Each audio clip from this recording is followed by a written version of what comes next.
All right, so everybody wanted, well, some people wanted a video about quadratic formula, and so here it is.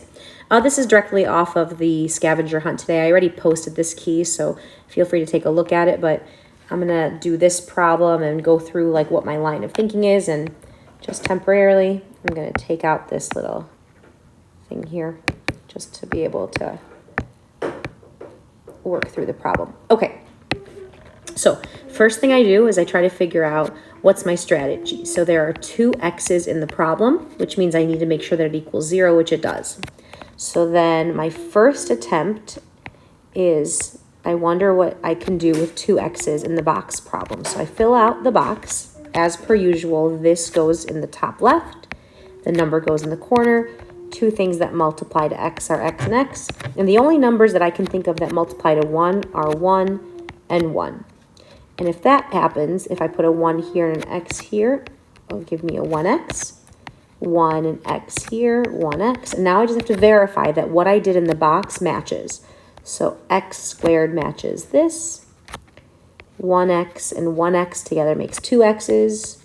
And that's when I realize I'm not going to get the inside of my box to match this. So what that means is I really don't think I can get this box problem to work out. And so immediately I'm like, all right, I tried the box problem. I'm pretty sure it's not going to work out. So I go straight to the quadratic formula. So the quadratic formula is this. You can Google it. Don't forget about the plus minus in the middle. And you will have it on the test, so you don't have to bother copying it or memorizing it or stressing out about it, all right? So as a reminder, all the numbers underneath here, here, here, here, all get to be replaced with letters. Sorry, all the letters get replaced with numbers. So I'm just going to pick them out here so I can have them nice and organized. So A is always the number in front of x squared. So A we're looking at here, which is there's a secret 1 in front of the x squared. B is the number in front of x, which is 3.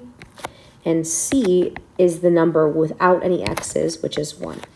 So now every time I see a B, I'm replacing it with this. Every time I see an A, I'm replacing it with this. Every time I see a C, I'm replacing it with this. The only weird thing about this formula is that the thing in front is read as opposite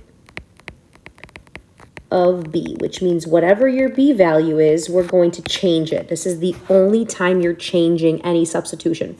So the B that we picked out of the equation is 3. When we replace this into the formula, we got to take the opposite. So the opposite of 3 is -3. If this was a -3 here, so if this was the original problem, then our B would be -3, and then the opposite would start as +3. So the number out in front always experiences a sign change.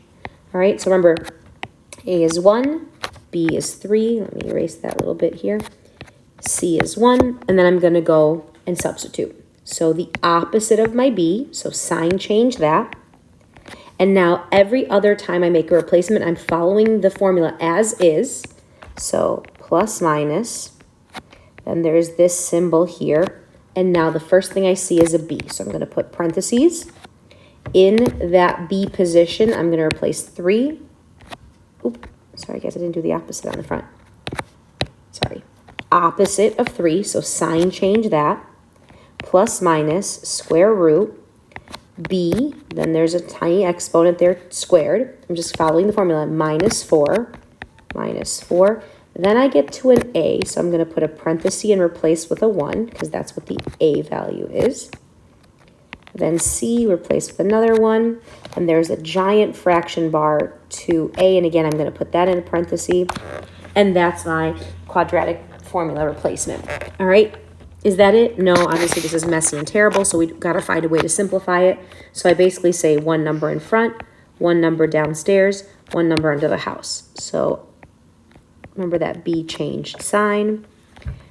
Over here, I'm going to do 2 and the 1 together. I'm being asked to multiply, so 2 times 1 is 2. And then all I have to do for underneath this house is try to figure out what this number is.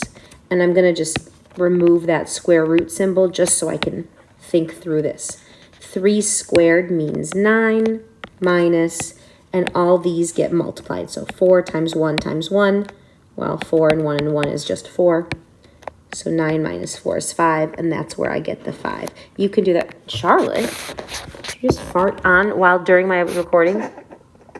Oh my God, you ridiculous beast. You know I have to post this to the internet now. Now the whole world will know what's happening. It's just silly. Okay, say hi. Hi. Okay. What was I doing here? Oh, Desmos. So you can also take that whole thing underneath the square root. So parenthesis, what was it? 3 squared minus 4 parenthesis 1 with another parenthesis 1. So you can do that all in your calculators as well. Some of you have scientific calculators that you can literally type that exact phrase that you just saw there. But again, see, it gives me that 5. So that's where that 5 goes. And then this is my solution. Yes, there's other things that we can do there, but that's all we need to do for this particular problem at this time. All right, and see, that's the answer here. Okay, I hope that helps.